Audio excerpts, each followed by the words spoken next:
No crime scene, no struggle, no remains, no witnesses. Two people vanish into thin air, and the only thing left behind is silence.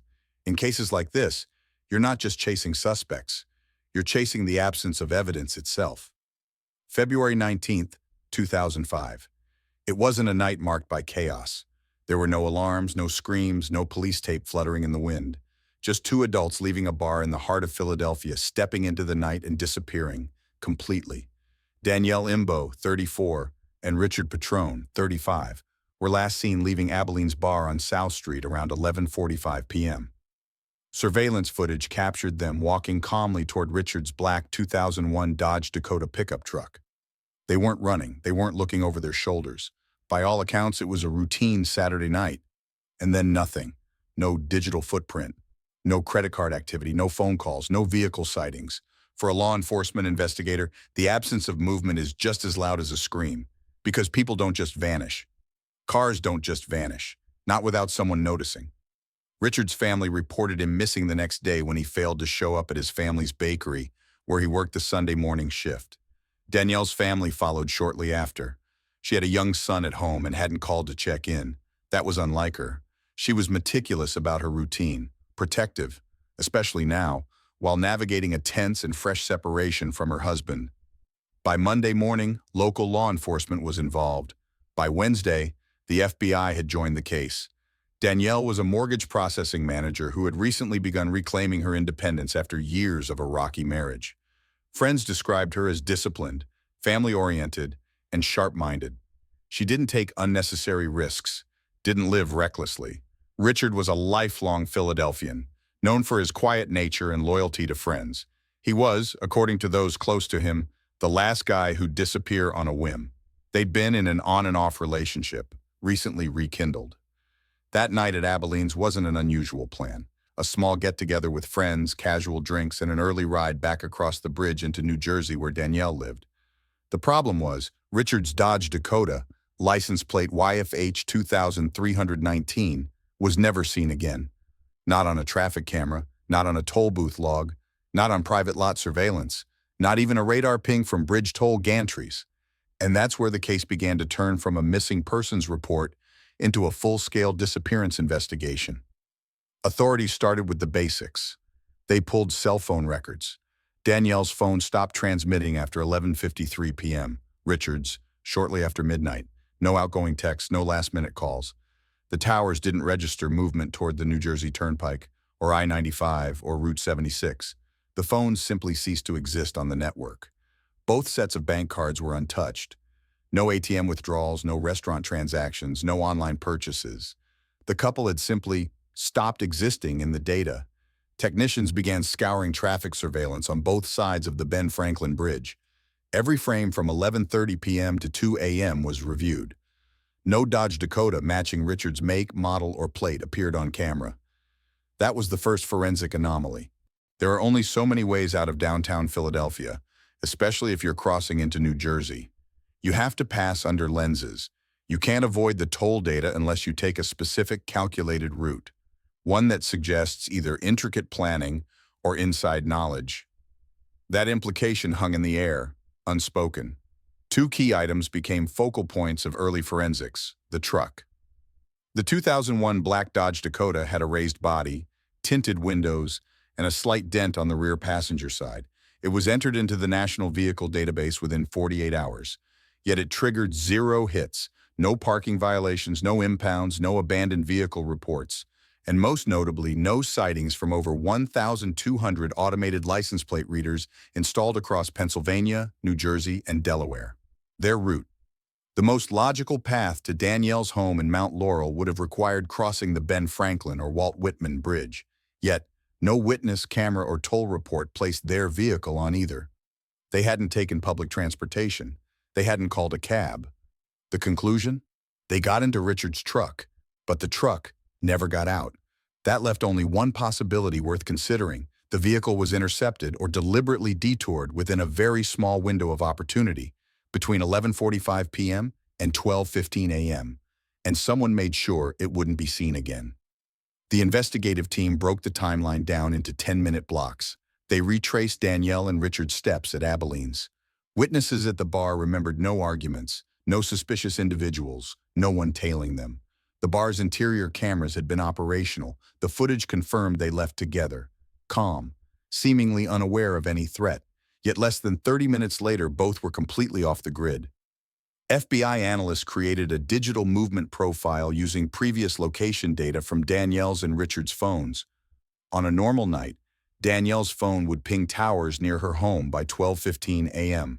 On February 19th, it died on a Philadelphia side tower just minutes after she left the bar. It never crossed the river. Forensics moved on to bridge and waterfront surveillance. If the truck had gone into the Delaware River, it would have left skid marks or vehicle traces on embankments. There were none. Dive teams conducted sonar sweeps in high-probability areas near the Camden waterfront. The sonar came up clean. And yet, in cases involving water disposal, especially involving trucks, certain patterns emerge: air bubbles, oil slicks, debris along pilings. None were found. That raised a second red flag. If this was a planned disappearance or abduction, it was executed without any forensically detectable footprint. That level of control isn't random. The case became federal within 72 hours. Given the cross-state jurisdiction and the complexity of what agents now began to call a dual-target disappearance with intentional suppression of evidence, the FBI assigned a primary unit from its Philadelphia office. Among them was Special Agent Jay Bradley, who noted in his early field memo, "The data stops too early, clean cutoffs across devices, surveillance blind spots, and no traceable movement patterns indicate a deliberate interruption. That is an accident. That's precision. No bodies, no vehicle, no signs of struggle, but every layer of their digital and physical presence had been wiped cleanly." And sometimes, as one analyst put it quietly in the briefing room, the silence says more than the evidence ever could. The Dodge Dakota was supposed to be the key. A 2001 black pickup with a lifted suspension, distinct chrome trim, and a dented right rear panel. It should have been hard to miss. Yet within hours of Danielle Imbo and Richard Petrone's disappearance, the truck was no longer anywhere on the grid.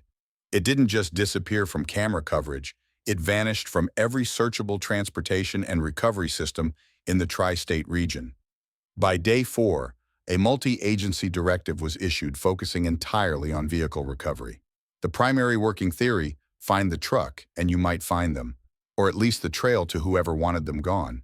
First sweep, impound lots. The Philadelphia Police Department and DMV cross-referenced VNs, license plates, and make-model matches across all city, state, and private towing services from February 19th onward. No hits. Not a single impound report matched a black Dakota, and no vehicles matching the description were recorded as abandoned or improperly parked in commercial areas or residential zones in the surrounding counties. Second sweep, toll booth metadata. Investigators pulled traffic logs from the Ben Franklin, Walt Whitman, Betsy Ross, and Commodore Barry bridges. Electronic toll collection, ETC, and closed-circuit cameras recorded every car with a transponder or visible plate. Between 11:30 p.m. and 1 a.m. that night, no Dodge Dakota with Pennsylvania plates YFH 2319 registered a crossing. The absence extended beyond just Danielle and Richard's presumed route. Even in outlier data, toll anomalies, unregistered passes, fuzzy plates, no match appeared. It wasn't just that the truck wasn't seen, it was that the truck was specifically not present anywhere it should have been if it left the city. Third sweep, river entry points. A new hypothesis was developed by the FBI's Behavioral Analysis Unit, BAU. If the truck wasn't above ground, it might be underwater. Agents prioritized a 3-mile radius along the Delaware River, from the South Philly Port District to the Camden waterfront. The theory was logistically sound. If someone wanted to dispose of a vehicle and make detection almost impossible, the river provided a viable dump site with poor visibility, strong currents, and limited surveillance. Dive teams from the Philadelphia Police Marine Unit and the U.S. Coast Guard used side-scan sonar and grid patterns to sweep high-likelihood locations. The process was slow. Currents, weather, and sonar noise from submerged industrial debris made for difficult navigation. Over 5 days, they scanned 12 underwater zones. Nothing. No air pockets, no vehicle-sized sonar return, no fluid sheens, no tire imprints on embankments, no breakaways in the riverbed. If the truck had been driven into the river, there should have been at least some evidence. Oil traces, gas residue, disturbed silt, but nothing turned up. One dive team member, off camera, remarked bluntly, "We're not looking for a needle in a haystack. We're looking for a needle in a needle factory." Fourth angle, VIN suppression and chop shop theory. Could the vehicle have been stripped for parts? The FBI's Auto Theft Task Force worked backward from black market salvage yards and suspected chop shop operations across Philadelphia and Camden. Search warrants were issued, records seized. They located dozens of stripped vehicles, but none matched Richard's truck. The problem wasn't just the absence of evidence, it was the absence of attempted deception. Normally, in organized car thefts, there are signs. Falsified titles, resprayed frames, VIN scrubbing. But in this case, the truck didn't appear to have entered the system at all. And that raised another quiet question behind closed doors. Was the truck ever supposed to be found? Investigators then retraced every traffic camera along South Street and the feeder roads leading out of the city.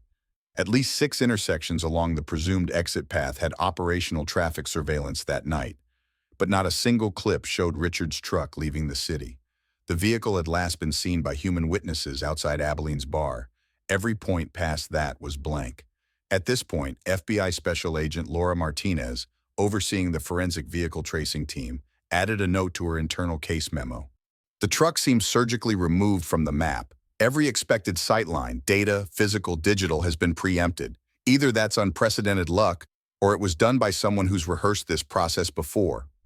When the team analyzed truck retrieval cases from similar urban environments, the average recovery time for missing vehicles with visible tags and distinct profiles was under 48 hours. Here, they were entering week 2, and even with federal pressure and wide-scale sweeps, there was no contact. That deepened the suspicion that this was not an impulsive crime. It wasn't a botched robbery or a road rage incident that escalated. This was organized, purposeful. Planners don't leave assets in the open. By early March, the FBI escalated the vehicle's status to federally vanished property, a rare classification typically reserved for objects believed to have been intentionally concealed by means of sophisticated operational planning. The case was now firmly in the category of premeditated disappearance. There were no accidental turns, no record of mechanical breakdown, no stolen vehicle report prior to the date, no joyriding kids, no tow mistakes. It was as if someone had extracted the truck from reality and buried it in a gap the system wasn't designed to track. In modern investigations, the absence of a digital trail is no longer just frustrating, it's statistically rare. Most adults in the United States, especially those with young children or jobs requiring punctuality, maintain a near-constant presence in the digital landscape. Phones ping towers, credit cards log swipes, social media posts create timestamps. When Danielle Imbo and Richard Petrone vanished, investigators expected to trace their route through Philadelphia and into New Jersey using those tools. Instead, what they encountered was a synchronized blackout, both digital and logistical. The last confirmed digital signal from either Danielle or Richard's device came at approximately 11:53 p.m. on February 19, 2005. Danielle's phone connected to a cell tower less than a mile southeast of Abilene's bar. Richard's phone, meanwhile, remained within the same cell grid through midnight. Then, both devices stopped. Investigators from the FBI's Technical Operations Unit began forensic analysis of the cellular metadata. Using tower triangulation, they were able to establish a tight radius where the phones last pinged, centered near Front Street, just blocks from the Delaware River. However, the data provided no direction of movement, no subsequent tower handoff, and no signal degradation pattern typically seen when a phone is turned off manually or drained of power. Both phones simply dropped offline at nearly the same time. No emergency calls, no last activity indicators, no battery warnings sent through carrier logs. According to Verizon and Sprint network techs, this was not consistent with random shutdown or service failure. It was an abrupt, simultaneous termination. For agents assigned to the Digital Analysis Wing, this behavior signaled premeditation. Normal disappearances leave residual data, searches, app usage, call logs. Neither Danielle nor Richard exhibited anything irregular in the 24 hours leading up to their disappearance. Danielle had exchanged several brief texts with a friend around 8 p.m. Richard's last call was to his daughter's mother, confirming he'd drop off something for her Sunday afternoon. Nothing suggested distress, conflict, or deviation from routine. It's what came next that pushed the case from suspicious to highly anomalous. Agents reviewed Danielle's and Richard's cell phone plans for GPS integration or third-party tracking apps. Neither phone had location services enabled beyond what carrier towers could provide. At the time, smartphones were still emerging, and neither of them owned one. However, phone company data did offer tower handshakes from prior days. When cross-referenced with their known travel history, these patterns aligned consistently. Danielle traveled between Mount Laurel and central Philadelphia. Richard's movements were more localized to South Philly. In short, their devices behaved predictably until February 19th. Once both devices went dark, technicians moved to broader sources. Highway surveillance logs, toll booth timestamps, gas station purchases, and ATM withdrawals. None showed activity linked to either individual past the moment they were seen on foot leaving Abilene's bar. That was the second digital anomaly: zero transactional footprints. A common forensic tactic is to track suspects or victims via passive data creation. Even if a person doesn't intend to reveal their movements, machines and services often do. But in this case, Danielle and Richard didn't just go dark. They became digitally invisible. In the FBI's internal briefing, Special Agent Rebecca Costa summarized it this way: "The phones didn't die, they were taken offline. The distinction matters." A secondary forensic search began for any trace of their devices attempting to reconnect. Burner SIMs, number ports, emergency pings, IMEI changes. Again, nothing surfaced. Neither phone's hardware ever registered on any carrier system again. They had not been reused, repurposed, or sold into secondhand markets. That ruled out theft as a motive. Stolen phones are typically wiped, reflashed, and sold. These weren't. Investigators then consulted urban cellular interference maps. They examined whether radio dead zones or localized jamming could explain the sudden disconnect. That too was dismissed. No disruptions were logged in that grid, and surrounding user data showed uninterrupted call traffic. The implication was growing increasingly clear. Someone, either inside the vehicle or in its vicinity, had taken deliberate action to disable or destroy both devices in the same short window of time. Digital analysts also explored peripheral channels. Danielle maintained several password-protected accounts tied to her mortgage processing work. None were accessed after February 19th. Her work laptop remained at home. Richard's personal email showed no outgoing messages. Social media activity, limited to early 2000s platforms like AOL Instant Messenger and email-based groups, ceased completely. To ensure the blackout wasn't the result of travel, agencies issued international alerts. Customs and Border Protection flagged Danielle and Richard's names across air and seaports. No hits. Their passports remained unused. Even routine systems failed to show activity: DMV logins, health insurance claims, prescription records. No one attempted to assume their identities. No one tried to access their financial accounts. Their social security numbers went unused for tax filings, credit applications, or medical intake. It was, by technical definition, a full identity cessation. At this point, agents requested data from commercial telematics sources. If Richard's Dodge Dakota had been equipped with OnStar or similar systems, it might have provided location data or vehicle diagnostics. Unfortunately, the truck did not have such a system installed. Still, the team pursued remote surveillance from license plate readers along state highways, as well as requests to rideshare services, taxi companies, and bus routes. No relevant travel was documented under either name. Investigators considered whether the pair could have switched vehicles, but Richard was known to be possessive of his truck, and friends confirmed they left the bar on foot toward the lot where he parked it. From a digital forensic standpoint, what happened on the night of February 19th was not just the erasure of individuals, it was the systematic elimination of traceable momentum. By the end of week 2, the FBI officially documented the case status as organized disappearance with total digital suppression. Internally, this category is used in fewer than 0.3% of missing persons cases nationwide. The absence of digital activity wasn't a side effect, it was a goal. And the precision of that silence, how cleanly, how quickly, how absolutely it arrived, told seasoned investigators that whoever orchestrated it had experience. At the 3-week mark of the investigation, when no new forensic trail had emerged, federal agents shifted focus. If physical and digital leads failed to surface the victims or their vehicle, the next viable layer of analysis was behavioral. Not of Danielle or Richard, but of the people around them. Investigators weren't looking for chaos. They were looking for control. Danielle Imbo had been separated from her husband, Joseph Imbo, for nearly a year before she disappeared. The split, according to friends, wasn't volatile in the traditional sense. There were no reported physical altercations, no restraining orders, no 911 calls. But interviews with family and close associates consistently pointed to a different form of conflict: psychological control, persistent monitoring, and efforts to isolate. Special Agent Linda Vasquez conducted the formal background interview with Danielle's brother, John Autobre. His statements were direct. Joe didn't want to let go. Even when she moved out, he'd call constantly, show up unannounced. Not angry, just watching, like he wanted her to know she was still under him. The phrase "under him" was noted and cross-referenced with other testimonies. Multiple friends described similar behavior.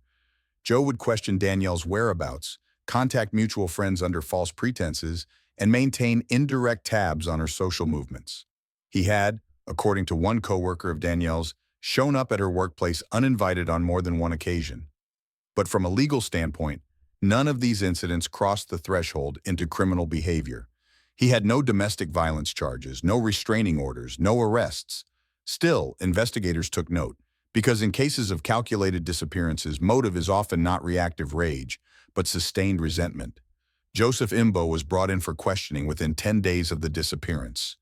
He did not request an attorney, but maintained that he had no contact with Danielle on the day she vanished. According to his statement, he was with friends at a bar in Cherry Hill from approximately 7:30 p.m. until after midnight. Agents checked the alibi. Surveillance footage at the Cherry Hill location confirmed his presence on site at multiple points through the evening. Two friends confirmed he stayed until closing. Cell tower data from his device supported this general location pattern. From an evidentiary perspective, Joseph had an alibi, but alibis aren't absolution. FBI analysts flagged his statements for inconsistencies. While he claimed not to have spoken with Danielle in several days, phone records showed a missed call to her number at 5:16 p.m. on February 19th, the day she disappeared. He did not leave a voicemail. When asked about it during follow-up, he stated it must have been accidental. This contradiction was not enough for formal charges, but it altered the profile. Investigators requested a deeper behavioral analysis from the BAU. Joseph's profile reflected someone struggling with diminished control rather than overwhelming grief. He had not made any public appeals. He did not participate in volunteer searches. When asked by media outlets for comment, he declined. None of this behavior was, in itself, criminal, but it stood in contrast to what agents observed in cases involving concerned spouses or co-parents, particularly when their child's other parent had vanished. Danielle's best friend, Christine, told agents during her interview, he didn't hate Danielle. He hated the idea of Danielle moving on without him. That distinction was key. On Richard Petrone's side, there were no obvious conflicts with his ex or family. Investigators reviewed custody arrangements with the mother of his teenage daughter and found no recent legal disputes or tension. He maintained regular contact, paid support, and was reportedly an involved parent. However, agents did identify possible points of friction between Richard and Joseph. One friend of Richard's recalled a tense encounter at a Phillies game where Joe stared him down for half an hour from across the stadium seats. No words were exchanged, but it was noted. The working hypothesis within the investigation team was not one of spontaneous violence. It was a planned erasure. And if someone with motive had reason to believe Danielle was permanently moving on with a man she had reconnected with romantically, that motive had a shape: control loss, ego, possession, not passion. And that distinction influences method. Beyond interpersonal dynamics, investigators also examined financial tensions. Danielle and Joseph shared a child and were navigating co-parenting logistics. Custody was not formally finalized at the time of her disappearance. Any outcome that removed Danielle from the equation would, under default law, shift custody to Joseph without contest. While speculative, it introduced a potential secondary benefit, custodial advantage, that would only further tighten the motive loop. The FBI's Child Custody Exploitation Unit reviewed the implications, but stopped short of stating motive due to lack of concrete action. Still, it remained an active angle. One key observation was that Joseph's behavior in the weeks following the disappearance remained passive. He did not initiate contact with law enforcement. He responded to requests but did not push. When the FBI searched his property, house, vehicle, electronics, he complied. No forensic evidence was recovered tying him to the case, but the absence of evidence by now had become a pattern. Midway through March, investigators began re-reviewing earlier interviews. A note from the Philadelphia field office highlighted a subtle inconsistency in a bartender's original statement from Abilene's, that a man outside had looked toward Danielle a little too long as she and Richard left. The identity of this individual was never verified. It may have meant nothing. It may have meant a lot. Unfortunately, the bar's exterior camera was not functioning that night. The one pointed at the lot where Richard's truck had been parked was blocked by a delivery van. That gap in visibility remained a point of frustration for the forensic team. The window between the couple exiting and their presumed departure from the lot, roughly 2 to 4 minutes, was entirely undocumented. That 2-minute blind spot would become a foundational question in later internal briefings. Who had the time, resources, and confidence to intercept without leaving trace? Who knew there would be no footage? Someone who was familiar with their patterns. Someone who knew the gaps. By early April 2005, investigators had reviewed over 100 hours of surveillance footage from more than 24 sources along South Street and its feeder roads. The intention wasn't just to locate Richard Petrone's Dodge Dakota or track Danielle Imbo's final movements. It was to account for every second of time between their confirmed departure from Abilene's bar and the last known cell tower pings. The surveillance map was detailed, but it wasn't complete. What emerged was a high-resolution outline of the area, with one critical flaw. The zone immediately surrounding the parking lot where Richard's truck had been stationed had no visual coverage. That wasn't negligence. It was infrastructure. The bar's camera system had been installed in the late 1990s and only covered the main entrance and bar interior. Its exterior camera, which once faced the parking lot, had been disabled months earlier due to water damage. The building's owner never replaced it. Compounding that, a delivery truck from a local beverage distributor had been parked adjacent to the lot's exit lane on the night of February 19th. That truck, stationary from 10:32 p.m. until just past 1 o'clock a.m., obstructed the only available municipal traffic cam that might have captured the vehicle's departure. It created a blind zone, roughly 45 feet wide, covering the entire area where Richard's vehicle was believed to have been parked. Investigators determined that any movement involving the truck, entry, confrontation, departure, would have taken place entirely within that shadow. That window, estimated between 11:48 p.m. and 12:10 a.m., was now at the center of forensic scrutiny. FBI tech analysts re-reviewed adjacent surveillance sources. A bank ATM camera across the street caught Richard and Danielle exiting the bar. They walked calmly. No one trailed them. No visible contact with anyone near the truck. But the camera's reach ended at the sidewalk. A traffic cam at South and Front Streets, 1 block away, was operational. Vehicles exiting the area between 11:45 and 12:15 were logged and reviewed. No vehicle matching Richard's truck crossed that point. Investigators were confident the truck never exited in that direction. Instead, attention shifted to a lesser-used side lane, Quince Alley. It had no traffic cameras, no lighting, and limited visibility from surrounding businesses. It ran behind a string of vacant properties and intersected with 2 additional alleys leading west and south. According to urban planning maps, this route could hypothetically allow a vehicle to bypass South Street entirely and emerge 2 blocks later on Bainbridge Street. It wasn't a publicized path, but it was known to locals and potentially to someone watching. Crime scene analysts walked the alley during daylight hours. There were no signs of tire marks, drag trails, or fresh disturbance, but the surface was paved and recent snow had melted days earlier. Any minor trace would have already degraded. Agents canvassed neighboring businesses for secondary surveillance. One auto shop had a motion-activated camera facing the alley, but it only recorded clips triggered by movement. On February 19th, there were no archived clips during the relevant window. The system had recorded movement earlier that evening, but went dark from 11:30 p.m. to 12:40 a.m. It wasn't a mechanical failure. The motion sensor had not been activated. FBI technicians inspected the equipment. The motion sensitivity was functional. The system simply didn't detect activity, at least none sufficient to trigger its recording protocol. That absence raised a key question. If the truck exited through Quince Alley and stayed under the camera's sensitivity threshold, was it because the engine was off? Had the vehicle been towed or pushed? To explore that theory, investigators ran checks on tow activity across the city for that date and time. No official or civilian tows were logged near the bar or alley. Surveillance from towing lots showed no unauthorized removals. but it remained plausible that a vehicle could be moved short distances manually, especially with coordination. The scenario, while logistically difficult, wasn't dismissed. The truck was mid-size, not a full-ton vehicle. A group of individuals with prior knowledge of the route and vehicle location could feasibly move it without igniting suspicion, especially late at night in a business district where foot traffic was minimal and sound carried poorly. The alley hypothesis was now part of the FBI's working reconstruction. Parallel to this, agents mapped the three most likely exit corridors from the blind zone: Bainbridge Street, Front Street southbound, and an underpass beneath the I-95 expressway. From each location, they reviewed traffic camera loops, civilian security systems, and even partial dashcam footage from nearby Uber logs. None contained evidence of the Dodge Dakota. The FBI's forensic cartography unit produced a diagram showing three distinct data gaps. Each overlapped with low surveillance corridors, each within 0.2 miles of Abilene's. The implication was clear.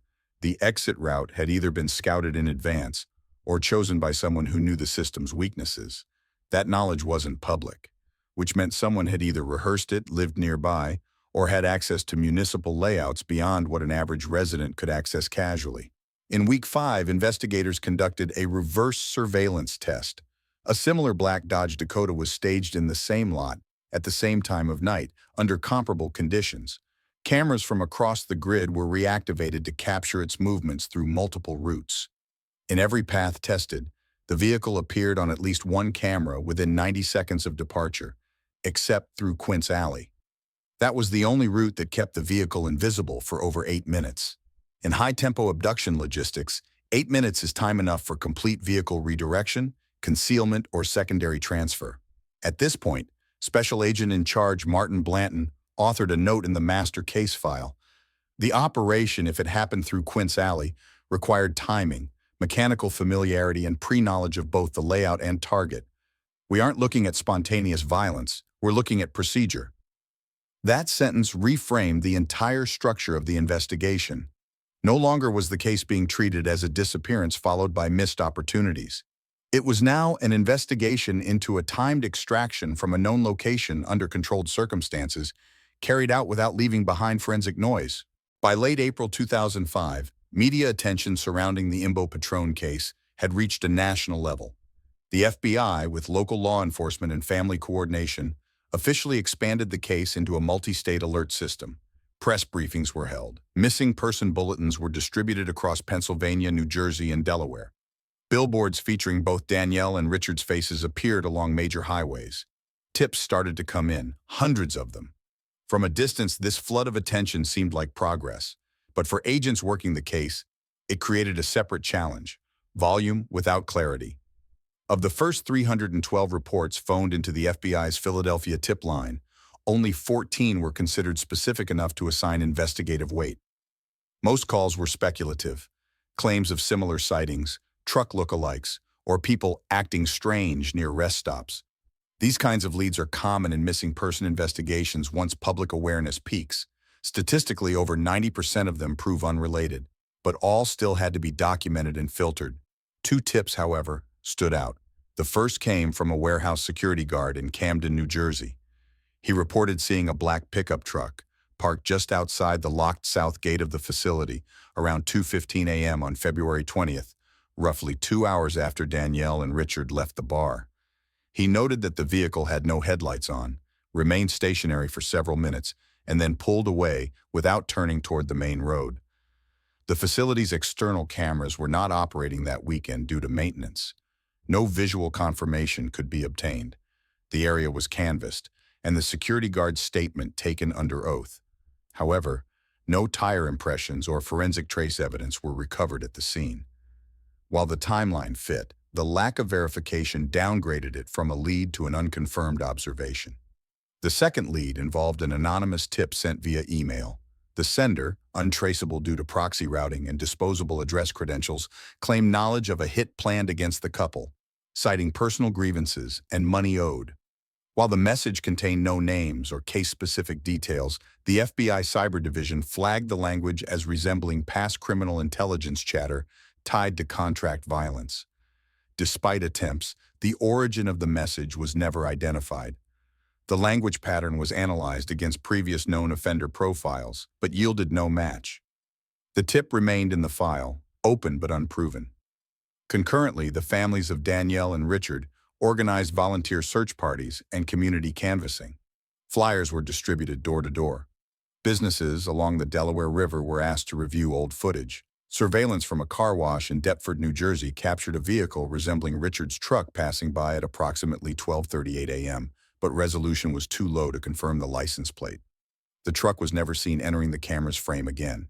An internal report by FBI Forensic Imaging noted, "The vehicle's dimensions and profile are consistent with a Dodge Dakota, but video artifacting and shadow conditions prevent conclusive ID." No additional footage from that area was recovered. Investigators expanded the review perimeter by 10 blocks, but no follow-up visual confirmation was found. By May, the FBI had logged over 900 tips. A few included more specific claims. A gas station clerk in Vineland reported a nervous woman matching Danielle's description asking for directions, but the date provided didn't match the disappearance timeline. Another caller said they saw a truck pushed onto a flatbed on a back road in Cherry Hill, but the time frame proved inconsistent with traffic flow data already verified. No physical evidence was recovered from any of these locations. What became evident was the danger of saturation. With so many unverified sightings and shifting narratives, agents had to refocus on disciplined triage. What data could be cross-referenced? Which tips had independent corroboration? Which were intentionally misleading? A pattern emerged. Most viable tips came within the first 48 hours post-disappearance. The longer the timeline stretched, the more erratic the information became. To ensure no detail was missed, the FBI created a digital archive of all surveillance feeds, tip reports, media coverage, and civilian submissions. A forensic linguistics team reviewed voicemails and written statements for deception indicators, stressed speech, disfluencies, and overcompensating detail. 2 calls were flagged as potentially deceptive, but further inquiry revealed them as fabrications. The individuals were charged with filing false reports. Investigators remained focused on the known parameters: no confirmed sightings, no verified vehicle recovery, no physical evidence of foul play, but clear signs of intentional planning. This chapter of the case, public exposure and third-party contact, revealed a larger truth. Not all noise is signal. In cases like this, true information tends to disappear alongside the victims. By mid-May 2005, with no confirmed sightings, no recovered vehicle, and no forensic trace of either Danielle Imbo or Richard Petrone, investigators turned to a different angle: comparative profiling. The lack of physical evidence forced agents to step back from the specifics of this one case and analyze it against national precedent. What other disappearances looked like this? What patterns had emerged in similarly clean removals? The FBI's Behavioral Analysis Unit, BAU, began building what they called a pattern stack. This meant reviewing closed and open cases from the past 15 years, where 2 adult victims disappeared simultaneously, under low-conflict public conditions, without leaving a trace. The focus narrowed to situations involving romantic partners or ex-partners and potential interpersonal control motives. Out of over 60,000 missing persons cases archived nationally from 1990 to 2005, only 6 shared the core signature found here. Both parties vanished at the same time.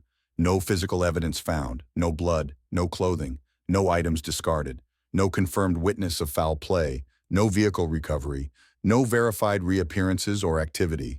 One or both victims had a known conflict with a third party in their personal life.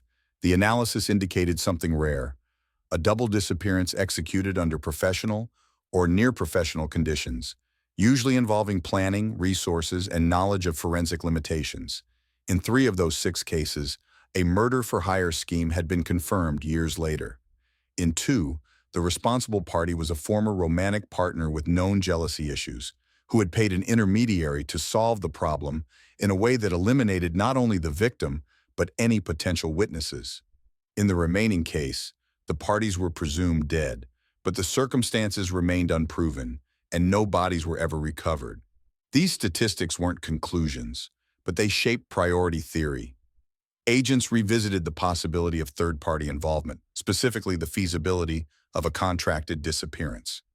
Not random violence, not an opportunistic act, but a deliberate removal engineered by someone with motive and means. carried out by another with execution experience. Several questions had already hinted at this. How did both victims vanish without a single trace? No blood, no dropped items, no distress signals. How did the truck disappear from a heavily trafficked area with surveillance coverage, yet remain invisible to cameras and digital systems? Who had a motive not just to harm, but to erase? The problem wasn't the absence of suspects. It was that none of the existing ones had operational access or forensic sophistication.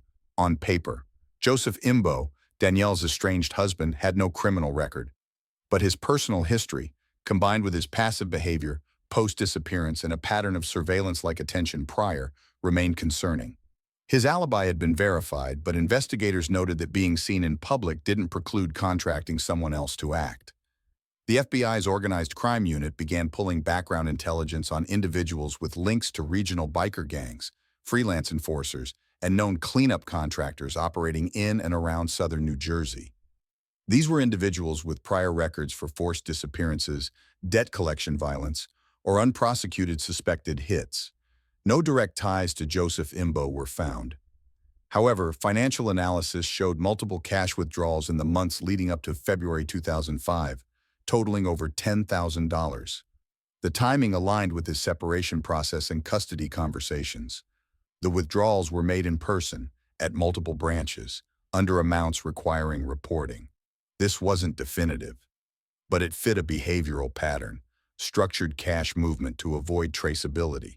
Meanwhile, Danielle's family confirmed she had mentioned feeling followed at least twice in the weeks before she vanished. One of her co-workers at the mortgage company recalled her saying she noticed the same car near her apartment building on consecutive nights. She hadn't reported it. No plates were documented, but the comment was logged. A pattern was emerging, not of explosion, but of erosion. The kind of pressure that wears a person down quietly before removing them entirely. Criminal statisticians from Quantico ran comparative timeline overlays. Most contract disappearances involving romantic disputes took place during 3 key windows: just after a relationship is officially dissolved, immediately following a new relationship becoming public, in proximity to legal decisions involving shared custody. Danielle's disappearance fit all 3. She had separated from Joseph roughly 10 months prior. She had reestablished a visible relationship with Richard just months before vanishing. And she was involved in ongoing custody planning for her young son. These weren't theories. They were statistical correlations. But correlations matter when direct evidence doesn't exist. The BAU filed a working profile into the case folder.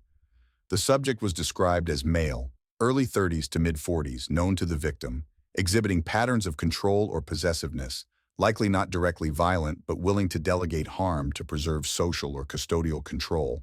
The profile included expected behaviors post-disappearance: lack of public engagement, minimal media involvement, inconsistent statements about last contact, and financial behavior indicating unreported expenditures. Every point fit Joseph Imbo, yet none were enough to charge him.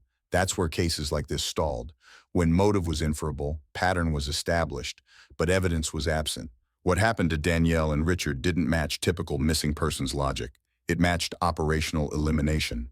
By the end of 2005, the FBI's investigation into the disappearance of Danielle Imbo and Richard Petrone had reached operational exhaustion.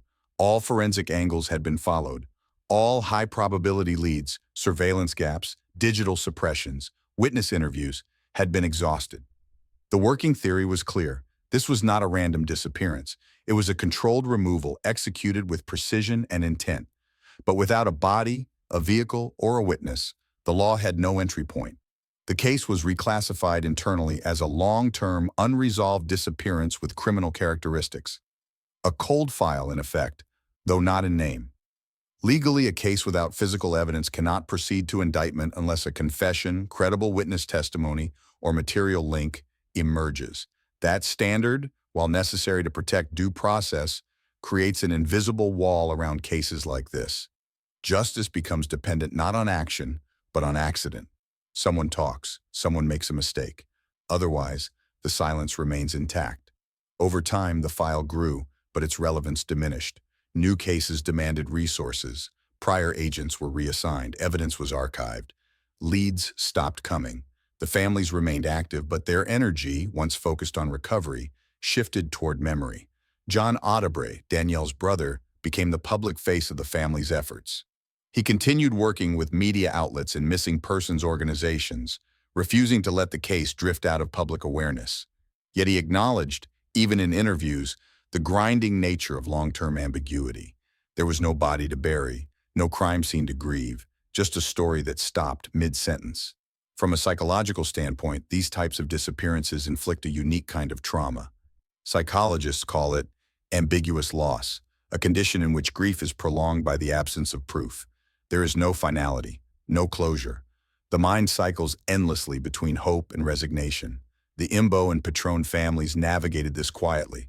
No public outbursts, no accusations, only endurance. But that endurance masked a larger issue, the systemic failure to address how modern contract crimes operate. Traditional investigations are built on visible crime, a scene, a motive, a weapon. But contract disappearances invert that model. They erase evidence. They isolate motive. They ensure the person who benefits remains legally untouchable unless the intermediary is caught. Federal law has no standalone statute for contracted disappearance. Prosecutors are forced to pursue such cases under broad conspiracy or homicide statutes, which demand levels of direct proof often impossible to gather without forensic remains. In practice, this means that organized removal without residue often escapes prosecution.